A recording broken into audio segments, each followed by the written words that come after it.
Continuidade ao curso da Arqueologia do Saber, de Michel Foucault, nós vamos agora para a segunda parte, aliás, para a terceira parte, o enunciado e o arquivo. E hoje o capítulo 1 desta terceira parte, definir o enunciado.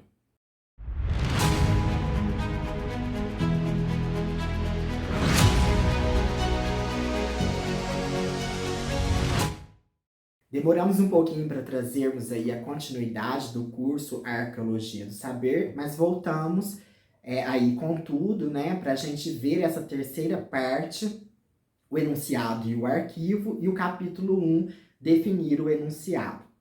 Fazendo uma pequena retomada, nós vimos a introdução, todo o curso está disponível aqui na playlist do curso Arqueologia do Saber, e depois nós vimos a parte 1, que aliás no livro é denominado parte 2, porque a parte 1 é a introdução, que são as unidades do discurso, as regularidades discursivas, né? E aí nós vimos as unidades do discurso, vimos as formações discursivas, a formação dos conceitos, das estratégias, dos objetos, vimos as modalidades enunciativas, tudo isso constituindo quais são as unidades para um discurso se formar.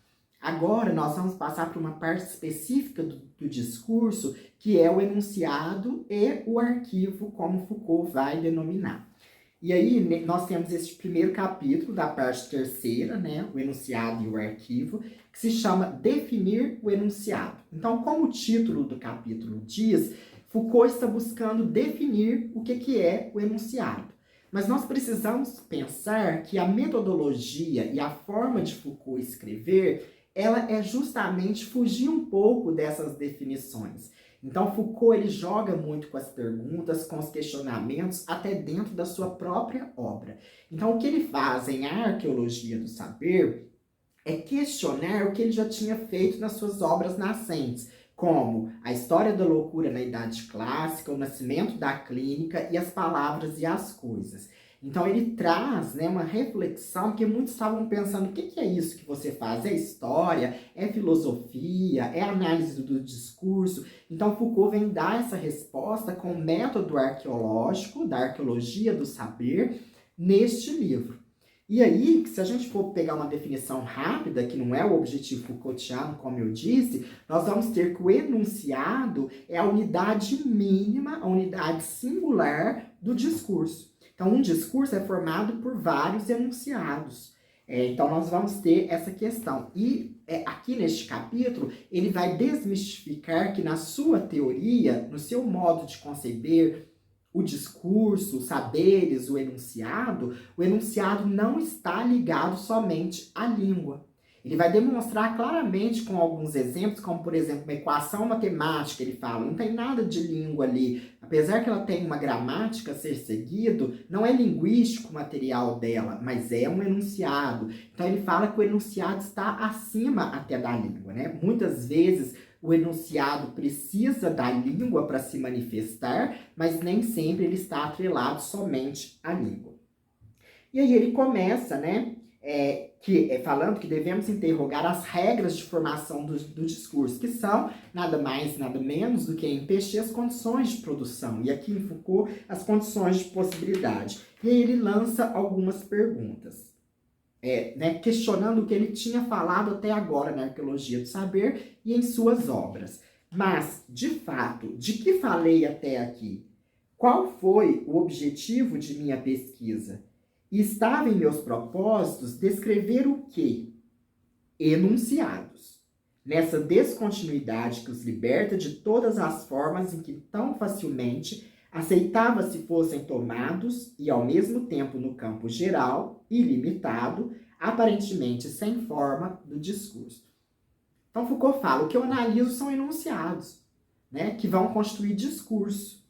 E aí ele coloca, né, muito que para a teoria Foucaultiana, né, o enunciado vai estar sempre ligado com a questão do discurso e da sua formação discursiva. Então ele fala assim, eis, portanto, a tarefa atual, retomar em sua raiz a definição do enunciado e ver se ela é efetivamente empregada nas descrições anteriores.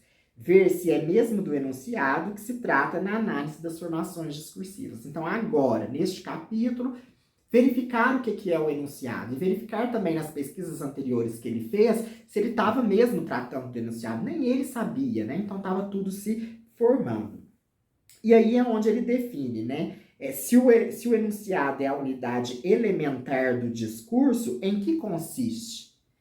E aí ele vai dizer que não é a proposição, não é a frase, não é o speech act, né? Que é os atos de fala, os atos de discurso, né? Então, o que é o enunciado em si? Aí, mais lá na página 92, ele vai falar unidade singular de um discurso, né? Unidade singular de um enunciado. Ele vai ter essa unidade singular, o enunciado, né? E aí podemos perceber que Foucault vai estar tentando, né, dizer muito especificamente onde entra o enunciado nessa análise arqueológica, como que ele pode ser apropriado. Eu tenho um vídeo aqui no canal sobre enunciado e enunciação, onde eu falo, né, não só falo que vou tomar a perspectiva Foucaultiana, mas acabo abraçando os outros estudos da enunciação, como Bakhtin, Benveniste, né, que trabalhou a questão da enunciação, mas aqui em Foucault, a enunciação, o enunciado e a enunciação vai ter uma característica própria de se ligar a essa história nova, a esse o que está por trás do discurso e que, ao mesmo tempo, configura de certa maneira através daquilo que já vimos, dos objetos, das escolhas temáticas, das modalidades enunciativas. Então, quando ele define, né, que o enunciado não está na língua, é ali na página 96, que ele diz assim: a língua só existe a título de sistema de construção para enunciados possíveis, mas, por outro lado, ela só existe a título de descrição, mais ou menos exaustiva, obtida a partir de um conjunto de enunciados reais. Língua e enunciado não estão no mesmo nível de existência, e não podemos dizer que há enunciados como dizemos que há línguas. Ou seja, para Foucault, depois aí ele vai desenvolver o conceito de dispositivo, no enunciado vai estar a língua, vai estar a história, vai estar o discursivo, o não discursivo, tudo isso categorizando em sentidos que nos mostram, né, as práticas discursivas do sujeito.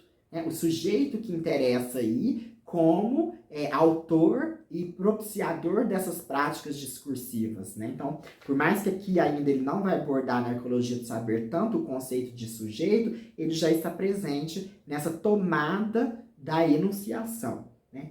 E aí, por fim, ele coloca assim, na 98, o enunciado não é, pois, uma estrutura, isto é, um conjunto de relações entre elementos variáveis, autorizando, assim, um número talvez infinito de modelos concretos. É uma função de existência, que pertence exclusivamente aos signos, e a partir da qual se pode decidir em seguida, pela análise ou pela intuição, se eles fazem sentido ou não, segundo que regras se sucedem ou se justapõem, de que signos e que espécie de ato se encontra realizado por sua formulação, oral ou escrita. Não há razão para espanto por não se ter podido encontrar para o enunciado critérios estruturais de unidade. É que ele não é em si mesmo uma unidade, mas sim uma função que cruza um domínio de estruturas e de unidades possíveis e que faz com que apareçam com conteúdos concretos no tempo e no espaço. Então ele diz muito assertivamente, que o enunciado não é uma unidade, né? Não é algo que você vai poder definir ali, isso daqui está o enunciado. Ele é uma função, ele muda com o tempo, com a história, com as posições do sujeito, né? Então, basicamente, o enunciado é a unidade elementar do discurso, é a unidade singular do discurso. Mas, para analisá-lo discursivamente, nessa perspectiva Foucaultiana, nós precisamos tomá-lo como função. E aí é o que ele fala, né, logo no último parágrafo dessa página 98, que é disso que se trata agora, né, que é o capítulo 2º, a função enunciativa, né, o capítulo 2º dessa parte terceira, o enunciado e o arquivo. Então agora, no próximo vídeo e no próximo capítulo aqui do livro que nós estamos lendo, ele vai falar sobre a função enunciativa. Então ele fala que é difícil definir o enunciado e deixa até para que possamos definir, né? E aí a dificuldade que muitos encontram às vezes com Foucault, porque ele não traz tudo definido, separado em caixinha, mas ele, como ele diz, ele é um pirotécnico, ele começa a colocar o fogo para que a gente possa pensar. E é com esse propósito, né, que eu gostaria de convidar que vocês fizessem a leitura dos capítulos, né? Não estou aqui fazendo para casa, não estou aqui substituindo nada, nem outras abordagens que há no YouTube, nem também a leitura que é muito importante. Então, venha estudar conosco, fazer essa leitura e continuemos aí no curso da Arqueologia do Saber de Michel Foucault.